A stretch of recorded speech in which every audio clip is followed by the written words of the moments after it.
Good evening, Ron. Thank Hi. you very much for all three for seminars. Wonderful, thank you. My question is that you said that you had the blood of our Lord examined by the Israelis. That's correct. What was their determination of that? Okay.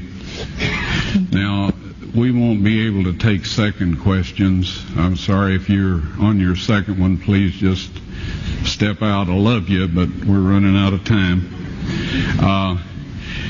Real quickly, okay. Dried blood is dead blood. Everybody knows that, all right? They can test the blood of the pharaohs, the mummies of the pharaohs, all right? There's certain things they can do. They cannot get a chromosome count by any method I'm familiar with, all right? Things keep changing. I don't profess to know everything. However, there's no way I know that you can get a chromosome count out of dead blood. You can get a DNA and some other things, but not a chromosome count, all right? That's done by living white blood cells. Now then, first of all, in this analysis, I took the blood into a laboratory in Israel. I asked one of the people I work with in antiquities, where is a good laboratory that does reliable work? And they said, such and such, such and such. I took it. I just said, please examine this blood and tell me what you can tell me about it. All right? They said, well, look, we're going to reconstitute it. We're going to put it in normal saline and keep it at body temperature for 72 hours with gentle swirling. All right? That's their business. That's great. I said, now I want to be there when you check it out. They said, fine. So I was back. They checked it out. I said, now, they said it's human blood. We can tell that. They did whatever tests they need to do. And then I said, take some of the white blood cells and put them in a growth medium and keep them at body temperature for 48 hours. And they said, well, that'll do no good because it's dead blood.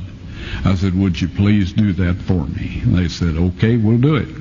So anyway, I said, I want to be there when you take it out and examine it. So I was back there. They took it out, examined it under a microscope, and the one technician called the other one over there, and then they called the boss over there, and they were talking Hebrew a mile a minute there for a little bit, and they looked at me and they said, Mr. Wyatt, this human blood only has 24 chromosomes in it. Everybody else has 46. You see, 23 from your mother, 23 from your father, 22 autosomes from your mother, 22 autosomes from your father.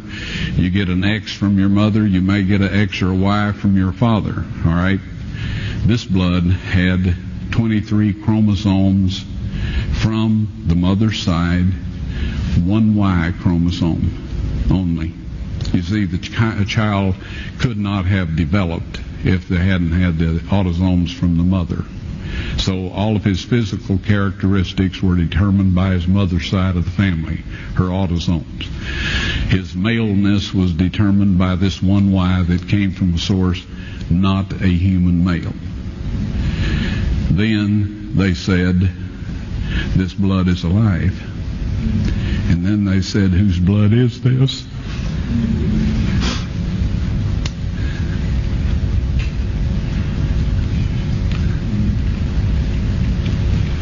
I said, it's the blood of your Messiah.